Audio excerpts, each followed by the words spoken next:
రుణమాఫీ చేస్తా అని చెప్పిండు. రుణమాఫీ అనేది ఎంత అవుతుందని చెప్పిండు. ఇవాళ 40,000 కోట్ల రుణమాఫీ చేస్తానని చెప్పేసి మీటింగ్ లో చెప్పిండు. కానీ క్యాబినెట్ తీర్మానం చేసిండ్రు 40,000 కాదు 31,000కే లెక్క వచ్చిందని చెప్పిండ్రు. ఆ 31,000 ఇస్తామని చెప్పేసి అనుకుంటే అసెంబ్లీలో జరుగుతున్నప్పుడు చెప్పింది ఏంటంటే 26,000 కోట్లు మాత్రమే వచ్చిందని చెప్పిండ్రు. ఆ 26,000 కోట్లని కూడా బీఆర్ఓ ఇచ్చే నాటికి 17,000 కోట్లు మాత్రమే చెప్పిండ్రు. చివరికి అలా 7-8,000 కోట్లు కూడా ఇయ్యలే. 7-8,000 కోట్లు కూడా ఇయ్యలే.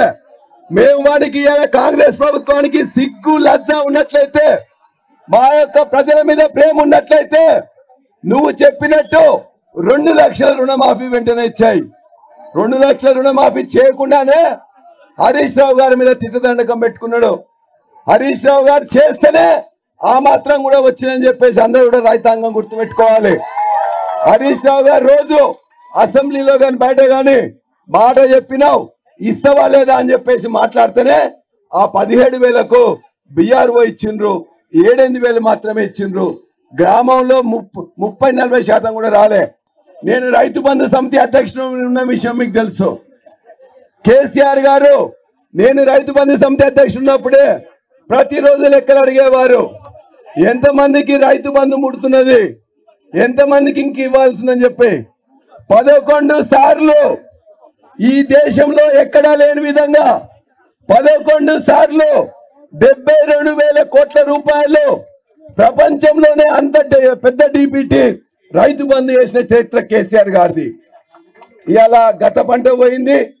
ఈ పంటలో 4 నెలలు అయిపోయింది. ఇలా మొత్తం కూడా మళ్ళా కొత్త పంట వేయడానికి అని చెప్పేసి కోతలు మొత్తం వచ్చినాయి. ఒక్క పైసా కూడా రైతు బంధు రాలే. రైతు బీమా లేదు, రైతు బంధు లేదు, రుణమాఫీ అరకొరగా ఇచ్చిండ్రు. వీళ్ళ మీద మనం ఖచ్చితంగా కొట్లాడుతూనే వస్తుంది తప్ప మిగతా రాదు. విషయాలని అన్ని చెప్తారు. దయచేసి వరంగల్ జిల్లా ఉన్న రైతాంగం మొత్తం కూడా వాళ్ళు ఇన్ని రోజుల బట్టి కష్టాలు పడ్డారు. ఇక్కడికి దేవాదిలో నీళ్లు తెచ్చింది కూడా కేసీఆర్ గారే. ఇదే కాలుష్యం ద్వారా నీళ్లు తీసుకుని రావడం జరిగింది. పంట బ్రహ్మాండంగా పండించడం జరిగింది. పండిన ప్రతి గింజను కూడా కొనడం జరిగింది. ఇంత బ్రహ్మాండంగా జరిగిన కేసీఆర్ గారి ప్రభుత్వంలో ఇంకా ఏమన్నా వస్తుందని చెప్పి మన రైతాంగం ఆశపడ్డాం. 10,000 కాదు 15,000 ఇస్తామంటే వాడు ఇస్తాడేమో అని అనుకున్నాం. రుణమాఫీ 1,00,000 కాదు 2 లక్షలు అంటే మనం ఆశపడ్డాం.